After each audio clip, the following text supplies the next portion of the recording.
வடி வேலை கொண்டு கிரௌஞ்சமலை துடைத்தான்.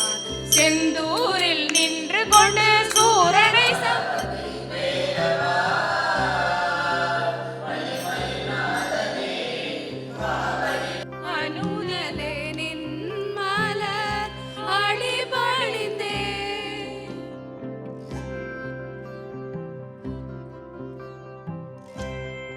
அதாவது என்ன, ஜாதகத்தில் எல்லாரும் சொல்கிறதும் படிக்குது, ஒரு சில பேருக்கு பழிக்க மாட்டேங்குதுன்னு சொல்கிறது. It's all depends upon the time of birth. ஒருத்தர் 4 மணிக்கு பிறக்கிறாருன்னா 4 மணிக்கு கண்டிப்பாக பிறக்கவே மாட்டார். அதாவது 100 ஜாதகங்கள் நான் 4 மணிக்கு பிறந்தேன் அப்படின்னு சொன்னால் 100 ஜாதகங்கள் 4 மணிக்கு பிறக்காது.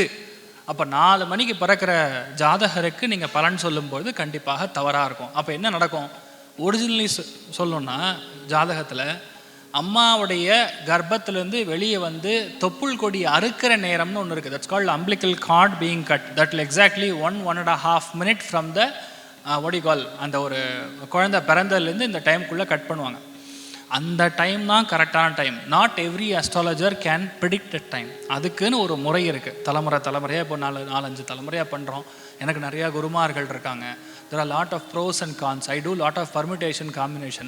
ஒரு ஜாதகத்தை கொடுத்தோன்னே கடன்னு கதை சொல்லக்கூடாது. ஜாதகம் கொடுத்தோன்னே ஃபஸ்ட்டு ஒரு 3 கேள்வி, இது கரெக்டாக இல்லையான்னு நான் கேட்கணும். அது கரெக்டுன்னு சொன்னால் தான் டைம் கரெக்டு, இல்லைன்னா ஐ எம் ராங். அப்போ நான் சொல்கிற எல்லா ப்ரிடிக்ஷனும் தப்பு தான். அப்போ டைம் ஆஃப் பர்த்துங்கிறது ஒரு ஜாதகருக்கு ரொம்ப ரொம்ப ரொம்ப முக்கியமான ஒன்று. அது 4 மணிக்கு பிறந்தாங்கன்னா 3:58க்கு பிறக்கலாம், 3:59க்கு பிறக்கலாம், 4:01க்கு பிறக்கலாம், 4:02க்கு பிறந்தான். நம்ம எல்லாருக்கும் என்ன தெரியும்? ஹாஸ்பிட்டலில் என்ன டைம் கொடுக்குறாங்களோ அந்த டைம் தான் நம்ம எடுத்துப்போம். we just have to be carried away with that. அதை நம்ம கரெக்ட் பண்ணதுக்கப்புறம் தான் எக்ஸாக்டான டைம் தெரியும். அப்படி சொல்லக்கூடிய பலன்கள் தான் படிக்கும். ஜென்ரலைஸ் ப்ரிடிக்ஷன் அப்படிங்கிறது அப்ராக்சிமேட்டாக 30 to 40% பழிச்சதுனாவே தட் அஸ்ட்ராலஜர் இஸ் கமெண்டபிள். அவ்வளோதான் மேட்ரு, வேறு ஒன்றும் கிடையாது. I think I answered your question. Next question is, நல்ல மனசு உள்ளவங்க ஏன் அதிகமாக கஷ்டப்படுறாங்க அப்படின்ற ஒரு கேள்வி. சூப்பர் கேள்வி. அதாவது நல்ல மனசுங்கிறது இந்த ஜென்மம், இந்த பிராப்தம், அதாவது இந்த ஜென்மத்துக்கு கடவுள் உங்களுக்கு நல்ல மனசை கொடுத்துருக்கான். ஏன் கஷ்டப்படுறான்னா அவன் நல்ல மனுஷனாக இருக்கான், தான தர்மங்கள் செய்யணும்னு இருக்கான். நான் சொன்னதுக்கு முன்னாடி சொன்னல, தர்மத்தை நிலநாட்டணும், எல்லாருக்கும் நல்லது பண்ணணும், 10 பேர் கூட வந்து சேவை பண்ணணும், 10 பேர் கூட சேரணும். இந்த மாதிரி இருக்கிறவங்க காசு பணம் சம்பாதிக்கணுங்கிற எண்ணம் இருக்காது. தே won't be so much commercial. நான் சொல்கிறது புரியுதா?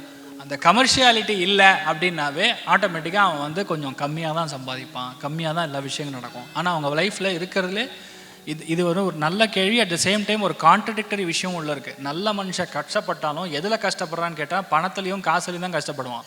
குழந்தை செல்வம்னு ஒன்று இருக்குது. அது நீங்கள் வேண்டான்னு சொன்னாலும் 4 குழந்தை 5 குழந்தைன்னு பிறக்கும். நீங்கள் பார்த்தீங்கன்னா இந்த வெளியே ரோட் சைடில் பாவம் நிறைய பேர் இருப்பாங்க. நம்ம எல்லோரும் வந்து IVF சென்டருக்கு போய் லைனில் நிற்போம். எங்கேயாவது ஏதாவது சான்ஸ் கிடைக்காதா, ஏதோ ஒரு எக்கு ஃபர்டைல் ஆகாதா, ஒரு குழந்தை பிறக்காதான்னு. இப்போ ரோட் சைடில் இருக்காங்க, என்ன சாப்பிட்றான்னு தெரியாது, எப்படி தூங்குறான்னு தெரியாது. நம்ம மாதிரி பெட் இல்லை, பெட்ஷீட் இல்லை, தலகாணி இல்லை, நல்ல சாப்பாடு கூட கிடையாது. நீங்கள் பார்த்தீங்கன்னா 4 குழந்தை 5 குழந்தை லைனில் விளாண்டுட்டு இருக்கோம். கஷ்டப்படுறாங்கிறது பணத்தில் மட்டும்தான். அது சுகத்துலேயோ சந்தோஷத்துலேயோ அகம் சார்ந்த விஷயங்கள்லையோ கடவுள் கஷ்டத்தை கொடுக்கறதே கிடையாது. அடுத்த ஜென்ரேஷன் அவனுக்கு நல்லா இருக்கும், அவ்வளோதான் எடுத்துக்க முடியும் நம்ம. I have a question. Please. There's a saying in Tamil, கெட்டவன் கெட்டிடத்தில் கெட்டினால் கிட்டிடும் ராஜயோகம். கிட்டிடும் ராஜயோகம். அதாவது கெட்டவன் கெட்டுட்டான்னா நல்லது அப்படின்னு சொல்லுவோம். அதாவது ரொம்ப அருமையான ஒரு கேள்வி. அதாவது என்ன விஷயம்னா, எது கெடணும் எது கெடக்கூடாதுன்னு புரிஞ்சுக்கணும். Who is the villain for your chart அப்படின்னு புரிஞ்சுக்கணும். அதாவது இது பழைய சம்பிரதாயத்தில் வேதிக் அஸ்ட்ராலஜியில் சொல்லியிருக்கக்கூடிய ஒரு விஷயம். இப்போ நீங்கள் சனி எடுத்துக்கலாம், ராகு கேத்துக்கள் எடுத்துக்கலாம். இந்த மாதிரி இருக்கக்கூடிய ஒரு கிரகங்கள், நீச்ச கிரகங்கள் பொதுவாக, அந்த நீச்ச கிரகங்கள் பொதுவாக அஷ்டமஸ்தானத்துலேயோ விரயஸ்தானத்துலேயோ போய் உட்காந்து அது நல்ல பாவகங்களை தொடர்பு கொண்டால் அது கண்டிப்பாக கெட்டுருச்சுன்னு அர்த்தம். கெட்டுருச்சதுனால அதாவது எப்படின்னா minus into minus is equal to plus, அதே மாதிரி plus into plus is equal to plus. இந்த மாதிரி விஷயங்கள் இதில் என்னென்னா minus into minus is equal to ப்ளஸ்ங்கிறது நம்ம எடுத்துக்கிறோம். ஏன்னா நீச்ச கிரகம் கெட்டெடுத்து அதனால் அவனுக்கு ராஜயோகம். எப்படி ராஜயோகம்னா திடீர்னு கிடைக்கக்கூடிய ஆப்பர்ச்சுனிட்டி எதிர்பார்க்க முடியாது. இன்றைக்கி அவர் நார்மலாக இருப்பார், நாளான்னைக்கு காலையில் டெப்யூட்டி சிஎம்மாக போய் உட்காந்துருப்பார்.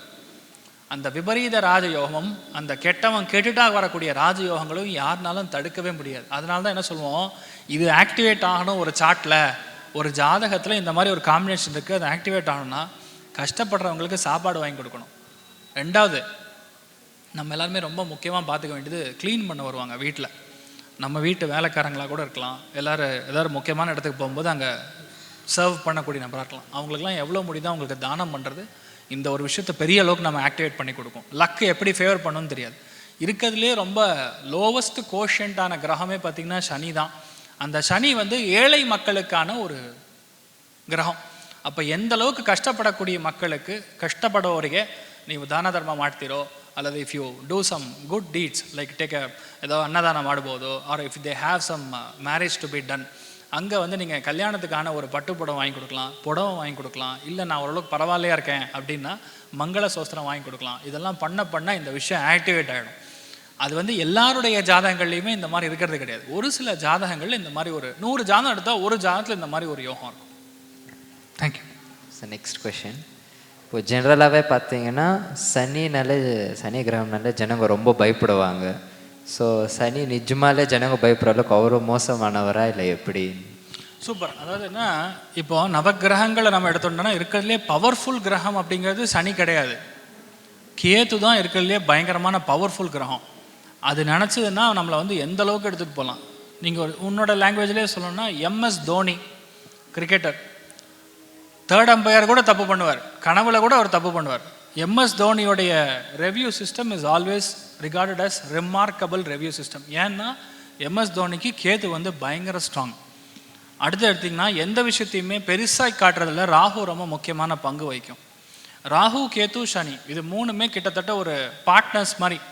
சனின்னு பார்த்தோன்னா கை கால் நடுக்க வேண்டிய அவசியமே கிடையாது, பயப்பட வேண்டிய அவசியம் கிடையாது. சனிக்கு ரொம்ப முக்கியமான ஒரு கேரக்டர் இருக்குது. அதாவது மக்கள்கிட்ட பேசும்போது, மெயினாக ஏழை மக்கள்கிட்ட பேசும்போது மனசை விட்டு சந்தோஷமாக பேசுறது, அவங்களுக்கான ஹெல்ப் பண்ணிங்கன்னா சனி ரொம்ப பிரீத்தி ஆகிடும். எக்ஸாம்பிள் சொல்கிறேன். இப்போ நிலைமைக்கு பார்த்தீங்கன்னா போன 2.5 வருஷம் கடகத்துக்கு அஷ்டம சனி, இப்போ வந்து சிம்மத்துக்கு அஷ்டம சனி. சிம்மராசி நண்பர்கள் பொதுவாக என்ன பண்ணலாம், குரு வீட்டில் உட்காந்துருக்கூடிய சனியை பிரீத்தி பண்ணால் எந்த குழந்தைகளுக்கு இப்போ ஆட்டிசம் குழந்தைகளோட லிஸ்ட் எடுத்து பார்த்தீங்கன்னா இப்போ ரீசெண்ட் ட்ரெண்டில் 2019 பார்த்தீங்கன்னா ஏகப்பட்ட லிஸ்ட்டு ஆட்டிசம் குழந்தைகள் இருக்குது. அந்த குழந்தைகளுக்கு எதாவது நம்ம தானம் பண்ணுறது, இல்லை அந்த குழந்தைகளுக்கு எதாவது முடியலன்னா நம்மளால் ஆன மருத்துவ செலவுகள், you can donate it for any kind of medicinal practices. அதே மாதிரி படிப்புக்காக புத்தகங்கள், அந்த கேர் டேக்கர்ஸ் யார் இருக்காங்களோ அவங்களுக்கு தானம் பண்ணாலும் சிம்மராசி நண்பர்களுக்கு பெரிய விஷயமா வெளியே வர முடியும். இதுக்கும் முக்கியமான விஷயம் என்ன தெரியுமா, மதுரை மீனாட்சி சுந்தரேஸ்வரருக்கு வியாழக்கிழமை நீங்கள் வந்து உபவாசம் பண்ணுறீங்க அப்படிங்கிற பட்சத்தில் சிம்மராசிக்கு இருக்கக்கூடிய அந்த அஷ்டம சனி தோஷம் விலகும். நமக்கு என்னென்னா ஒரே விஷயம், நான் கர்மாவை யாருனாலையும் நிறுத்த முடியாது. No astrologer is God. நன்னா புரிஞ்சுக்கணும். எல்லோரும் வந்து காலில் விழுகிறது பகவத் சங்கல்பம், நீங்கள் நன்னா இருக்கணும்னு பிரார்த்தனை மட்டும்தான் நாங்கள் பண்ண முடியும். நீ நல்லா தான் இருப்ப அப்படின்னு என்னால் சொல்ல முடியாது. எதுக்காக இந்த வார்த்தையை சொல்கிறேன்னா, இந்த இடத்துல வந்து அந்த மீனாட்சி சுந்தரேஸ்வரரை போய் பார்த்துட்டு நம்ம தர்ஷனம் பண்ணிட்டு வந்தோம்னா எந்த சிம்மராசி நண்பர்களாக இருந்தாலும் அதுலேருந்து ஒரு கர்மா வந்து கம்மி பண்ண முடியும். Can just navigate. ஒரு கீழே விழுந்து 3 ஃப்ராக்சர் ஆக போகுது அப்படின்னா சிங்கிள் ஹேர்லைன் கிராக் ஆகும், சின்னதாக ஃப்ராக்சர் ஆகும். அது மட்டும்தான் உங்கள் பிரார்த்தனைகளுக்கு வலிமை. அதே மாதிரி சிம்மத்தில் பிறந்த அத்தனை பேரும் மோசமாக அடிபடுவாங்க, மோசமாக வந்து பிரச்சனையாகும்னு நம்ம சொல்கிறதுக்கான அதிகாரமே கிடையாது. ஜாதக கட்டம், ஜாதகத்தில் டிகிரி ஸ்புட்டம் போட்டு ஜாதகத்தை கணிச்சு டிகிரி வைஸ் சுத்தமாக நீங்கள் பார்த்தீங்கன்னா ஜாதகம் நல்லா இருந்தது, நவகிரகங்கள் நல்லா பிளேஸ் ஆகிருந்ததுன்னா கண்டிப்பாக சிம்மராசி நண்பர்கள் யாராக இருந்தாலும் அவன் நல்லா தான் இருப்பான். அவனுக்கு வந்து இந்த அஷ்டம சனி சின்ன சின்ன சறுக்கல்களை கொடுக்கும். அதனால் பெருசாக நீங்கள் திங்க் பண்ண வேண்டிய அவசியம் கிடையாது, தைரியமாக இருக்கலாம். சார் நெக்ஸ்ட் கொஸ்டின் வந்து, ஒரு சிங்கிள் கிரகம் நம்ம லைஃப்பில் மொத்தமாக மாற்றிடுமா? என்னம்மா? ஒரு சிங்கிள் கிரகம்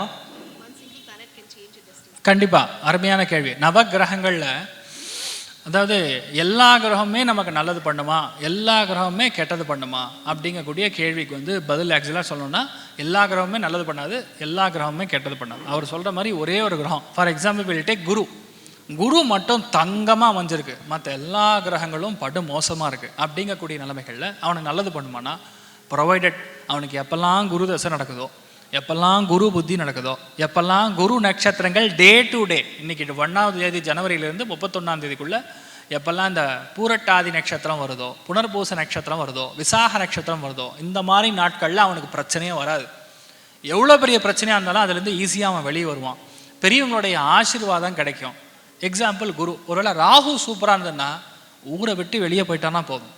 நீங்கள் ஃபார் எக்ஸாம்பிள் பெங்களூரில் பிறந்தீங்கன்னா Rahu is basically connected for பர்பர தேசாதி பதிம் அப்படின்னு சொல்லுவோம். பர்பரம் is basically it comes from the Arab, Arab அப்படிங்கக்கூடிய, நீங்கள் அதுலேருந்தே டிசைட் பண்ணிக்கலாம். அரபு நாடுகளுக்கு வேற மொழி பேசக்கூடிய இடத்துல போய் நம்ம உட்காந்துட்டோம்னா ராகுனால் ஏற்படக்கூடிய பெனிஃபிட்ஸ் ஆர் மோர். அப்போ மற்ற கிரகங்கள் வீக்காக இருந்தாலும் அவன் இடம், அவன் வீடு, அவனுடைய ஸ்தாபனத்தில் போய் உட்காரும்போது மற்ற கிரகங்கள்லாம் ஒன்றும் வேலை செய்யாது. இப்போ நான் வந்து உங்கள் எல்லாரையும் சந்திக்கல, நீங்கள் சென்னை வந்தால் என்ன அப்பாயின்மெண்ட் பார்த்துட்டு தான் வரணும். இப்போது அது பார்த்தீங்க, இப்போ எங்கள் வீட்டில் நான் உட்காரும்போது எனக்கு பவர் ஜாஸ்தி. இப்போ நான் இங்கே வரும்போது அந்த பிளானட் நல்லா இருந்தால் தான் நான் பெங்களூர் பக்கமே வர முடியும், இல்லைன்னா வர முடியாது. அந்த மாதிரி அந்தந்த கிரகங்கள் எப்படி இருக்கோ அது அந்த மாதிரி தான் டாஸ்ட் பேக் அவ்வளோ.